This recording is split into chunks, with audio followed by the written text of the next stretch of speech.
Salut tout le monde. Alors aujourd'hui je te fais une vidéo spéciale pour parler de mes fameuses fermes en Australie. Mais avant tout, pour tous ceux qui ne me connaissent pas, je m'appelle Gaël Crutzen, j'ai fait 2 ans le tour du monde et dans cette chaîne je te donne tous mes meilleurs conseils sur le voyage. Alors c'est gratuit, ce serait dommage de ne pas t'abonner. Alors tout simplement, ici dans cette vidéo, je vais t'expliquer, enfin voilà, ça va être une longue vidéo mais je vais t'expliquer quel a été mon ressenti durant les fermes en Australie. Parce que voilà, c'est quelque chose que tu vas beaucoup entendre en Australie. Tout le monde parle des fermes. Alors je vais te dire qu'est-ce que c'est les fermes. Alors si tu vois cette vidéo là, tu vas te demander qu'est-ce qu'il est en train de parler. Il faut savoir que en Australie, si tu pars, voilà, tu reçois ton visa, tu peux rester là-bas pendant 1 an. Si tu veux prolonger pour faire ta 2e année, tu dois faire 89 jours de ferme. Maintenant, je ne sais pas ce qui va se passer après, en Australie pour valider ton 2e visa et avoir une 2e année en Australie. Et ça se fait beaucoup parce que clairement en Australie tu gagnes bien ta vie et il y a beaucoup de jeunes qui veulent faire une 2e année. Et du coup c'est ce que j'ai fait, mes fermes, j'ai pas fait mon 2e visa, je l'ai gardé. Et dans cette vidéo je vais vraiment t'expliquer c'est quoi et qu'est-ce que j'ai fait durant mes fermes et dans quelle ferme j'ai travaillé. Parce qu'il y a beaucoup de fermes en Australie et mon expérience et l'expérience de quelqu'un d'autre peuvent être totalement différentes. C'est pour ça que peut-être la mienne va t'aider et peut-être que celle de l'autre va aussi t'aider. Tout dépend dans quel type de ferme tu veux travailler. Alors tout simplement, moi j'ai décidé de faire mes fermes durant le mois de juillet et août. Parce que ça tombait comme ça et j'ai commencé par les fermes de poivrons. Alors c'était pas mon idée, je voulais vraiment trouver une ferme. Et en fait il faut savoir que quand tu fais les fermes, il faut te préparer psychologiquement à dire que tu devras bosser à fond parce que c'est pas des boulots toujours agréables. Alors quand on dit ferme, tu penses souvent à une vache qu'on va traire. Non, il peut y avoir des fermes de fruits, de légumes, il y a plein de trucs que tu peux avoir en Australie. Et moi j'ai commencé à me mettre tout près de Townsville en Australie, dans un petit village, un petit bled. Et je me suis mis avec une genre d'auberge qui me trouvait du boulot dans les fermes. Et moi j'ai beaucoup travaillé dans les poivrons. Alors tu dis cool, super les poivrons, mais tout ce qui dit petits légumes, qui dit bastige, qui dit pas bastige genre petit arbre, mais vraiment petit arbre de cette grandeur là, et qui te dit t'abaisser pendant 9 heures par jour pour aller ramasser. Alors clairement, et je vais pas te faire une gloire là-dessus, c'était un boulot de merde, vraiment un boulot de merde. Désolé pour le terme, je me sentais vraiment comme un noir dans un champ de coton parce que les fermiers me gueulaient dessus. Mais la seule différence c'est que j'étais payé et j'étais bien payé, c'est pour ça que j'ai continué à le faire. Alors il faut t'imaginer, je suis moi dans ma ferme, on avait un truck, donc c'était un tracteur avec une longue palette comme ça où on déposait les capsicums dessus, il y avait un tapis qui coulissait et qui remplissait les bins. Et toi en fait, on est par je crois 8 ou quoi, et le tracteur en fait il avance à un certain rythme et du coup toi tu as baissé partir, tu ramasses tes poivrons et tu peux pas en oublier derrière, sinon déjà t'es déjà viré et tu dois tenir le rythme du tracteur devant toi. Donc tu t'abaisses pendant 9 heures, il fait 30 voire 40 degrés, ça dépend des jours. Et tu es là en train de ramasser ces poivrons toute la journée, pendant des jours et des jours. Et je peux te dire qu'au début ça va, tu te dis ok, le boulot c'est bon. Mais ça va parce qu'au final tu penses un peu à la vie, tu te poses un peu des questions, donc le temps passe assez vite. Mais plus les jours passent, plus tu sais plus sur quoi penser et plus tu vois le temps qui devient de plus en plus lent. Et c'est là que ça commence à devenir dur, surtout que tu as mal à ton dos parce que tu es pendant 9 heures à baisser. Et c'est vraiment physique, franchement. Après avoir fait ce boulot-là, je peux te dire que moi je me dis que je peux tout faire. Hein. Mais c'est vraiment moi dans ma ferme. Hein. Maintenant, d'une ferme à d'une autre, ça varie énormément. Et clairement, en fait, je pouvais plus voir de capsicum. Enfin, on appelle ça les capsicums. Mais je pouvais plus voir de poivrons de ma vie, même juste les sentir, j'étais juste dégoûté. Et il faut savoir qu'on est payé X $, et quand tu vois le prix des bennes qui était à 7000 voire 8000 $ et que t'envoyais autant que t'es rempli pendant X temps, tout simplement tu devenais fou de dire que t'étais payé autant, je sais plus le prix, mais j'avais quand même une bonne paye à la fin de la semaine, et c'est ça qui me poussait toujours à le faire. Maintenant, si tu avais le malheur d'oublier des poivrons en arrière, je peux te dire que je me faisais vraiment engueuler parce que bah oui, si tu commences à oublier plein de poivrons derrière toi et que tout le monde commence à en oublier, ça fait des bins en moins pour eux du coup de l'argent en moins pour eux. Alors ce qui était vraiment dur pour moi, c'est de me dire voilà, en fonction de parce qu'il avait le shed qu'on appelle, c'est l'industrie où on mettait tous les poivrons de toutes les autres fermes. S'il disait que voilà, le prix avait diminué aujourd'hui ou augmenté, quelque chose comme ça, eh ben le fermier qui était sous le tracteur accélérait un peu plus vite la cadence du truck pour rentabiliser plus sa ferme en fait. Et du coup, toi, tu devais aller au même rythme que le tracteur et ramasser plus de poivrons. Et ça, c'était vraiment dur. Et ce qui m'a énormément choqué aussi durant les fermes, c'est que voilà, même si l'Australie est un pays très strict, on pulvérise énormément. Je crois que c'est en Europe, c'est la même chose. Et à la fin de la journée, tellement que c'était pulvérisé, que j'avais mes mains tout noires de pulvérisation et je pouvais même pas mettre mes mains en fait, frotter mes doigts avec parce que ça me piquait dans les yeux en fait. C'était horrible quoi. Mais après, une fois que tu t'habitues franchement et que tu es un peu robuste, bah voilà, le travail se fait, la paye se fait, tu fais tes fermes, tu mords sur ta chic et tu fonces. Ça, c'était les poivrons. Après, ce que j'ai fait les fameuses fermes de bananes du côté de Darwin. Et là, les bananes, je vous jure que c'est encore un autre style, c'est différent. C'est pas le fait de t'abaisser, mais c'est le fait que tu dois te dire que tu portes des grappes de bananes qui pèsent assez lourd. Je crois que si je dis pas de bêtises, voire 60-70 kilos, parce que tu penses à la grappe de banane qui est comme ça, mais en fait, ça c'est juste une petite part de la longue tige avec toutes les bananes qui sont mises dessus.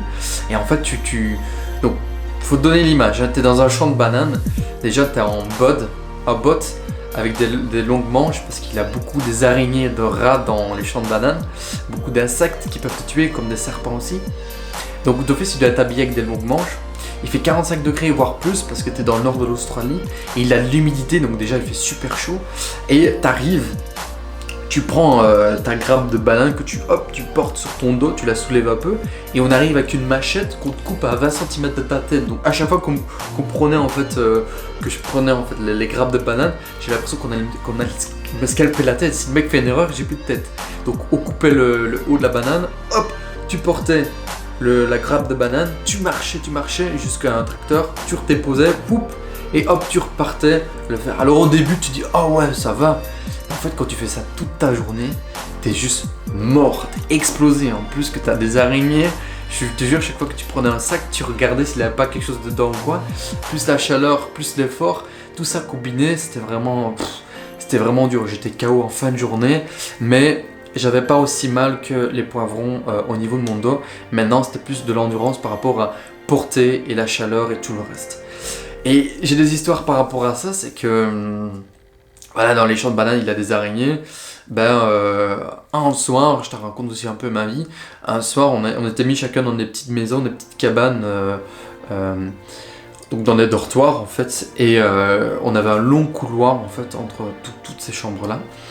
Et je devais aller, il était 4h du matin, je devais aller aux toilettes. Et du coup, j'ouvre la porte, il fait tout noir. Je suis avec mon petit téléphone où j'allume la lampe. Et dans le couloir, tout le monde mettait ses chaussures. Et en allant justement aux toilettes, je marche avec ma petite lampe, et là je vois les chaussures qui bougent. Et je me dis, oh punaise, le rat, parce que je sais bien qu'il avait des rats en fait. Je me dis, il a un énorme rat. Donc du coup, je continue à marcher tout en mettant ma lampe sur les chaussures et en suivant le rat. Et au loin, en fait, il avait, c'était la seule lumière qu'il y avait à la fin du couloir, qui donnait sur le sol, le rond en fait de la lampe. Et je me dis, quand je vais arriver à la fin du couloir, je vais pouvoir voir le rat pour voir sa taille.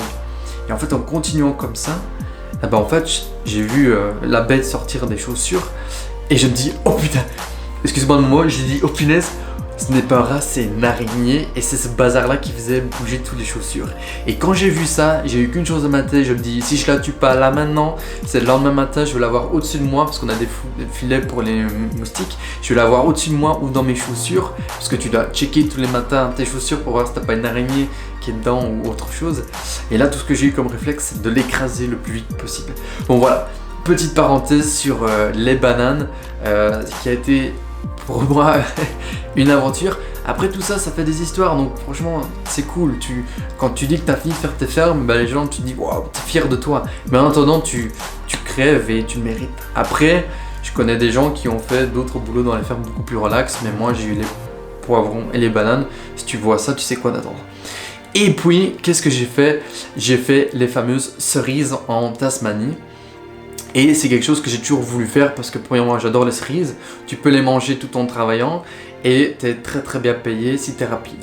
Alors contrairement à tous les deux autres fermes que j'ai fait, nous on était payé à l'heure sur les autres et là tu étais payé au rendement. Ce qu'il faut bien comprendre en Australie, c'est que soit tu te fais payer à l'heure ou soit tu te fais payer au rendement. Si tu remplis, souvent c'est des petits fruits, les cueillettes c'est beaucoup plus vite payé au rendement.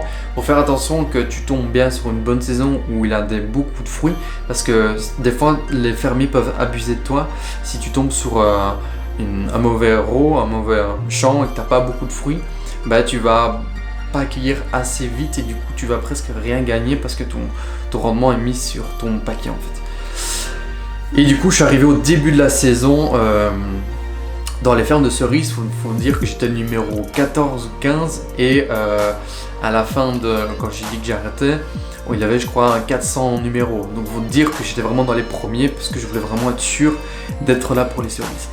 Et clairement quand j'ai commencé à arriver dans les champs de cerises, pourquoi je suis arrivé au début, je ne faisais pas d'argent au début parce que j'étais pas assez rapide, parce que j'avais pas la technique aussi.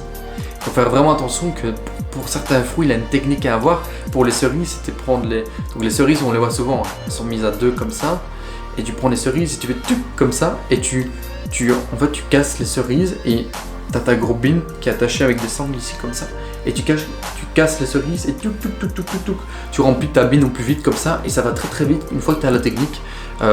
Pour te dire que tellement je faisais des cerises, j'avais de la corne au niveau de mes doigts, j'avais plus de sensation parce que tu utilisais tous les jours tes mains.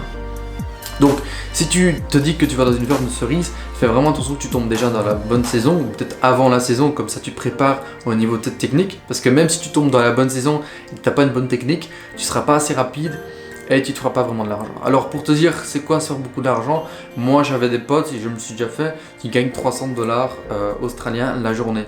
Donc ça veut dire on était payé entre 7 et 8 $ la bucket et t'en faisais genre 30 voire 27 la journée.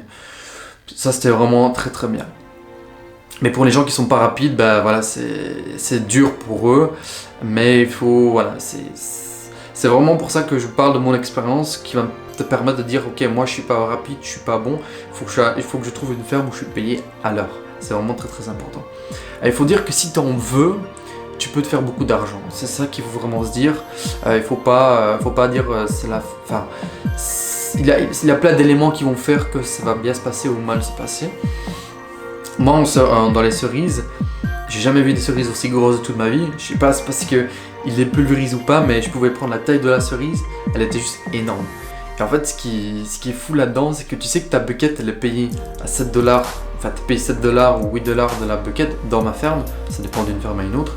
Et tu sais que cette bucket-là, ils la vendent au Japon et en Russie à 100 $. Et là, tu te dis, putain, en fait, excuse-moi, tu te dis en fait dans ta tête que t'as de l'or qui passe entre tes mains, parce que en fait, on était contrôlés dans nos buckets pour voir si on n'a pas laissé des feuilles ou si elles n'étaient pas attachées. Et en fait, je me dis, tout simplement, autant les manger, je gagnerai plus. Du coup, tu les manges, mais à force de manger des cerises, tu tombes un peu malade aussi. T'en manges beaucoup trop. Et pour vous dire à quel point ça se vend très très bien et très cher, on avait des gens qui contrôlaient nos buckets.